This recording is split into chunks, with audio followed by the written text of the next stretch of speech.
everyone, Steve here. Welcome to this episode of Monday Morning Muses. We're on the theme of praise and worship. Let's talk about one of the foundational belief systems that I really find troubling. I once remember a radio interview with someone, a fairly well-known, Hillsongish sort of worship leader, and she's being interviewed, and she says to the interviewer, I am so glad that God has given me the privilege of taking people into the Lord's presence. Now, I know that sentence in some atmospheres would just go as unsignificant and unnoticed. But here's a newsflash.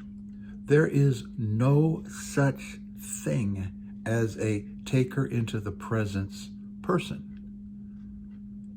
Jesus tore the veil. His Spirit is in us.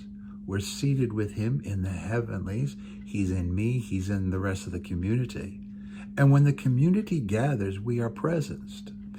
But then somebody will say, well, we're talking about the manifest presence, not just the theoretical presence. And, as a song leader, we get to break, like Judah goes first, and worship breaks the bondages and boundaries that prevents us from touching God. We get closer to God. All that language of remote deity, my remoteness, something we do to get closer to the remote deity, cannot be found in the New Testament scriptures. You have to make an argument from Old Testament typology, and usually bad typology. Here's the truth. You are never going to get closer to the Lord than you are right now. Your spirit in union with him in you and with you to the end of the age. Quit the striving, straining worship services where you're trying to create some sort of atmosphere for Jesus to manifest in. How did Paul and John and Luke experience the presence of God without a worship team? Without 45 minutes of singing before the action, before the lead in, the worship team plows the soil for the ministry of the word. They have to come up with these isms and cliches to justify what's being done, even though there's no justification for it. Now, here's another quick one. There are only 6 verses in the New Testament scriptures that even mention the presence of the Lord, and none of them have anything to do with praise and worship. Let me say it again. Only 6 verses in the New Testament, and none of them have to do with praise and worship. How do we build so much and so little? Well, we have to consider the Old Testament too. Really? That's what parts? How? Why? Well, it's because your significance and your ministry and your expression is bound up with the need to continue doing what you're doing.